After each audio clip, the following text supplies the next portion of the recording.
आज प्रत्येक मंगलवार की तरह हमारे माननीय मुख्यमंत्री जी की अध्यक्षता में कैबिनेट बैठक संपन्न हुई। तो देश में 80वां स्वतंत्रता दिवस मनाने जा रहे हैं।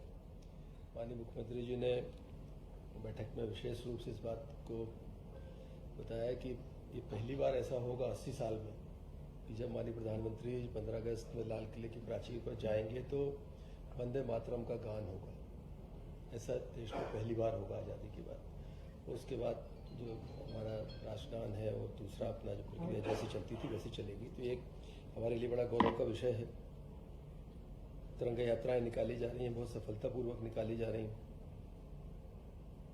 जिलों में भी स्वतंत्रता दिवस का संदेश का सीधा प्रसारण होगा और दो तरह से होगा। माननीय मुख्यमंत्री जी का तो उनके संदेश का वाचन होता ही है, साथ ही जिला स्तर पर उस जिले की उपलब्धियां जो है, पिछले दिनों हुए विकास के काम हैं, वो भी जिले में लोगों को पता चले किस तरह से हमारी सरकार आगे बढ़ी है, सोशल वेलफेयर की स्कीम से किस तरह सरकार आगे गई है। उस सब के भी संबंध में माननीय मुख्यमंत्री जी ने मंत्रीगणों को आवश्यक दिशा निर्देश दिए हैं।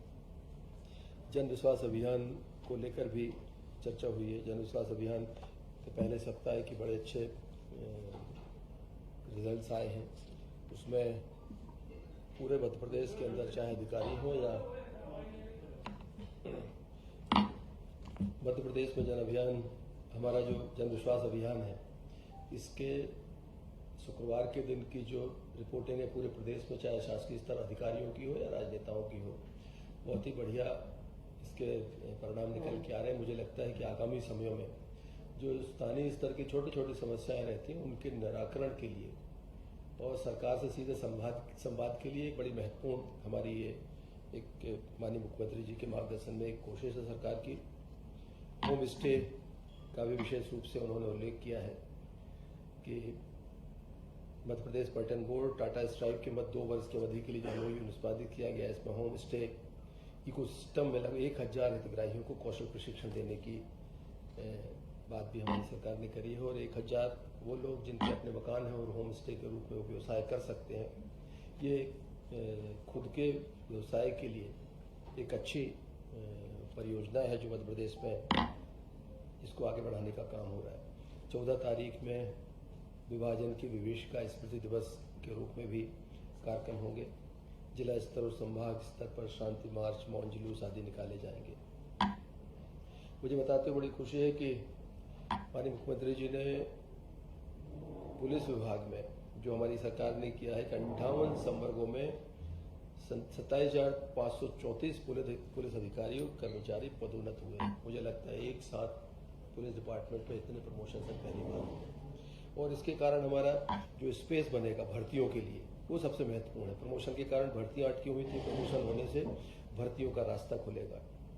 एक नवाचार और प्रदेश में हो रहा है कि हम चूंकि उद्योग हमने पिछला वर्ष औद्योगिक वर्ष के रूप में मनाया है और जो चीज़ निकल के आई है कि हमारे यहाँ औद्योगिक सुरक्षा बल मध्य प्रदेश में नहीं है। तो 3 सुरक्षा बलों के गठन की बात हमारे प्रदेश में हुई है और सबसे पहला जो है वो खंडवा में इसके लिए एक सुरक्षा बल गठित किया जाएगा, मध्य प्रदेश का पहला। लेकिन इसको बाद में पुलिस बटालियन बनेगी नई और उस पुलिस बटालियन के बनने से एक तो जॉब भी क्रिएट होंगे, साथ ही औद्योगिक क्षेत्रों में जो असुरक्षा का एक माहौल रहता है उससे भी एक निजात मिलेगी। बलराम कृषि महोत्सव धूमधाम से पूरे प्रदेश में मन रहा है। 15 जुलाई से अब तक लगभग 13 आयोजन हो चुके हैं। आज 14वां आयोजन माननीय मुख्यमंत्री जी करने वाले हैं और स्वाभाविक रूप से चूँकि कृषि कल्याण वर्ष है तो इसमें हर हाल में किसान को 10 घंटे बिजली मिले खेती के उपयोग के लिए, इस बात के लिए सरकार प्रतिबद्ध है। और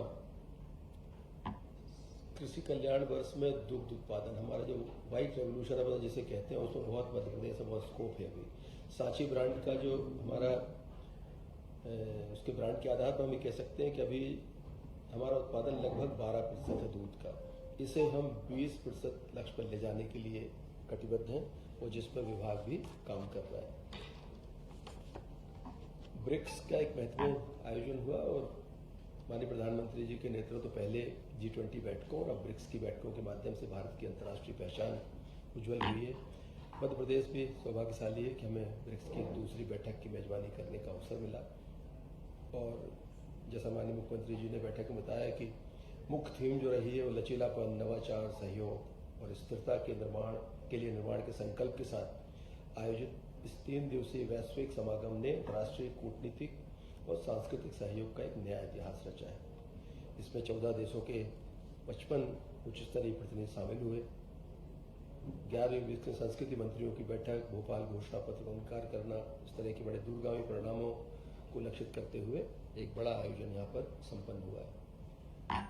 हमारा एविएशन इंडस्ट्री में मध्य प्रदेश की एक बड़ी भूमिका है और एयर कनेक्टिविटी में हम बहुत तेजी से आगे बढ़ रहे हैं। मध्य प्रदेश हिंदुस्तान का वाहिद राज्य है जिनमें कि आज़ादी के पहले के एयरपोर्ट, आज़ाद होने के बाद 5 बरस तक की उपलब्धि और इन 5 सालों की उपलब्धि, इसमें अमूल चूल परिवर्तन हुआ है। पहले जहाँ हमारे पास केवल 4 एयरपोर्ट होते थे, जबलपुर, भोपाल, इंदौर और ग्वालियर का, अब धीरे धीरे करके हम बड़े हैं। रीवा हमारा नया एयरपोर्ट बना है, हमारा उसकी कनेक्टिविटी भी हमारी पहले से बढ़ी है। सतना का एयरपोर्ट बना है, दतिया का एयरपोर्ट बना है, उज्जैन और शिवपुरी में नए एयरपोर्ट बनाए जा रहे हैं। और कल जो पिछले दिनों हमारी 8 नई हवाई मार्गों पर सेवाएं शुरू हुई हैं। इंदौर अबू धाबी अंतर्राष्ट्रीय उड़ान उसमें शामिल है। भोपाल से सरजाह सीधी अंतर्राष्ट्रीय उड़ान प्रारंभ करने का भी लक्ष्य है।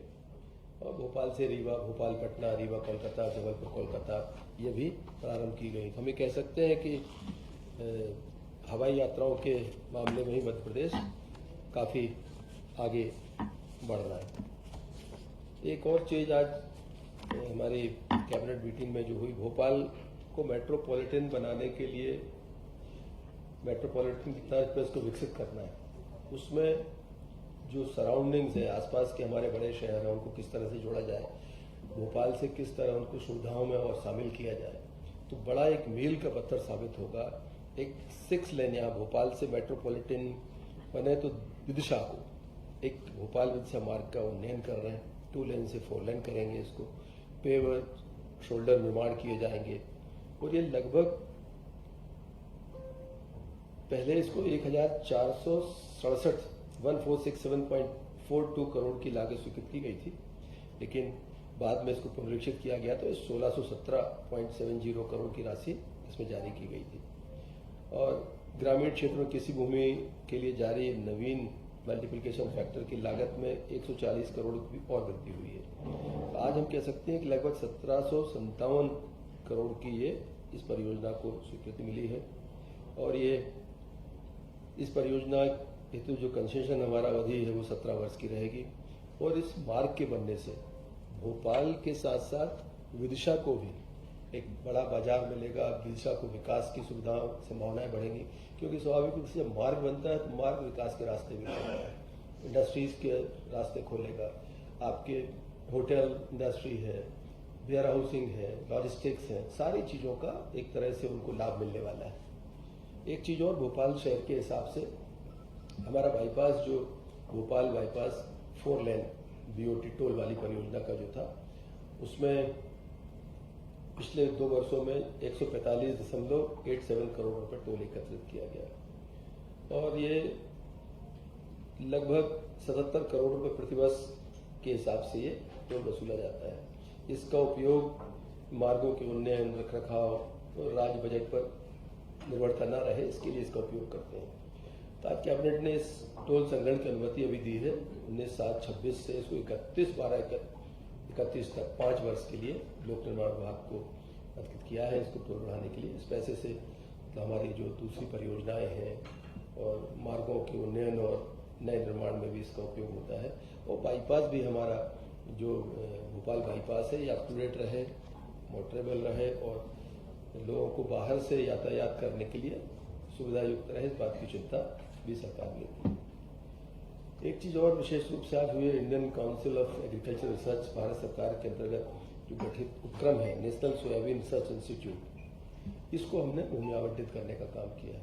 ये 2 तरह से लाभकारी होगी। एक तो हमारा पिछला वर्ष औद्योगिक वर्ष था, इस साल हम कृषि कल्याण वर्ष मना रहे हैं तो सोयाबीन के ऊपर रिसर्च के लिए कोई इंडस्ट्री लगेगी तो एक इंडस्ट्री से जॉब भी क्रिएट होंगे, और खासकर किसानों के लिए कि सोयाबीन उत्पादक किसान हैं उनको रिसर्च के माध्यम से फ़ायदा भी होगा, किस तरह का बीज का इस्तेमाल करें, किस तरह से वो सोयाबीन में कीड़े आदि लगते हैं उससे निराकरण कैसे होगा। तो पूरा रिसर्च यूनिट हमारी जो इछावर में भाऊखेड़ी इछावर में लगने वाली है, उसमें लगभग 20 हेक्टेयर भूमि स्थायी पट्टे पर आवंटित करी है। और इसमें सरकार ने इसका भूभाटक का भी निर्धारित किया था पहले, लेकिन सरकार ने चूंकि कृषि कल्याण वर्ष एक इंडस्ट्री हमारे यहाँ आएगी, एक रिसर्च इंस्टीट्यूट आएगा, इसके लिए सरकार ने इसको भूमि निःशुल्क देने का सरकार ने फैसला किया है। एक और महत्वपूर्ण चीज़ है हमारी कि जो मध्य प्रदेश में वन प्रबंधन समितियां हैं हमारी,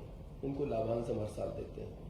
जो वनोपज हमारा जो वहाँ पर हमारी समितियों के लोग हैं या मजदूर हैं, वो जो काम करते हैं मजदूरी तो उनको मिलती है, साथ ही हम उन्हें लाभांश देने का काम भी करते हैं। आज फौरी तौर पर चर्चा हुई है, भविष्य में इस पर निर्णय होगा कि सरकार ये तय करने जा रही है कि अभी जो लोग उस पर काम करते हैं वो लाभांश सब में बांटते हैं। कई बार बाहर से मजदूर आते हैं, दूसरे राज्यों से भी आते हैं, तो हकदार सब वो भी होते हैं। सरकार इस बात पे आगे बढ़ रही है कि हम जो काम करने आएंगे सबको वाजिब मजदूरी मिले, लेकिन जो लाभांश है उसका वो लेकिन स्थानीय स्तर पर जो वन समितियां हैं, जो वहाँ के निवासी हैं, मध्य प्रदेश के उन गाँव के निवासी हैं, लाभांश उनमें ही वितरित किया जाए, इस बात के लिए सरकार आगे बढ़ी है। मुझे लगता है आगे आने वाले समय में इस चीज़ को जमीन पर उतारने का काम होगा। एक और महत्वपूर्ण चीज़ आपको जहन में होगा कि रानी दुर्गावती की स्मृति में हम लोगों ने एक कैबिनेट जबलपुर में की थी। उस समय माननीय मुख्यमंत्री जी ने घोषणा करी थी कि रानी दुर्गावती जी के नाम से चलने वाले पुरस्कारों को और रानी अवंतीबाई वीरता पुरस्कारों को थोड़ा सा इनको और व्यापक करने की आवश्यकता है। तो आज सरकार ने फैसला किया है कैबिनेट के माध्यम से कि जो विपरीत परिस्थितियों में संघर्ष करते समाज में काम करने वाली ऐसी महिलाओं को अब हम 2 लाख रुपए रानी दुर्गावती पुरस्कार के रूप में राशि देंगे इस साल से। और रानी अवंतीबाई वीरता पुरस्कार की राशि भी जो वर्तमान में 1 लाख उसे भी बढ़ाकर 2 लाख रुपए का करने का प्रस्ताव है, जिसका कैबिनेट ने अनुमोदन किया है। 4 लाख रुपए का वित्तीय भार आएगा। उससे महत्वपूर्ण यह है कि महिलाओं के सशक्तिकरण के लिए सरकार इसमें काफ़ी तेजी से बढ़ी है, और महिलाओं को लगेगा कि अगर हम इस क्षेत्र में अच्छा काम करते हैं तो सरकार भी हमको प्रोत्साहित करने का काम करती है, और दूसरी महिलाओं को इस तरह प्रोत्साहन भी मिलेगा और आगे इस तरह के कामों के लिए उनको प्रेरणा भी मिलेगी। तो आज की कैबिनेट में इस तरह से रखा गया था। बाकी चीज़ें मध्य प्रदेश लोक सेवा आयोग के हमारे जो एक पटल पे विषय रखने वाले हैं उनको भी किया गया है। एक दुर्भाग्यजनक घटना मध्य प्रदेश में देवास में पटाखा फैक्ट्री में एक अग्नि दुर्घटना हुई थी। उसमें भी सरकार ने तय किया है कि एकल सदस्यीय न्यायिक जांच आयोग का गठन उसमें किया है, जिससे कि आगे आने वाले समय में इस तरह की घटनाओं पर रोक लगाई जाए, और इस घटना में जो भी दोषी हैं उन पर इस न्यायिक जांच के बाद जो परिणाम आएगा उसके आधार एक कार्रवाई भी करने में हम सरकार सक्षम हो सके, इस बात के लिए निर्णय किया गया था। यही तो बना है। और मुझे लगता है कि एक बार जब इस तरह से एक रिटायर्ड हमारे जो है जस्टिस उसमें उसके सदस्य होंगे, एकल सदस्यीय जांच समिति बनी है, अनुसमर्थन किया है उसका। पहले उसको दल गठित किया गया था, उसको कैबिनेट ने अप्रूव किया है, और उनके जो जांच रिपोर्ट आएगी उसके आधार पर आगे कार्रवाई के लिए सरकार बढ़ेगी। धन्यवाद।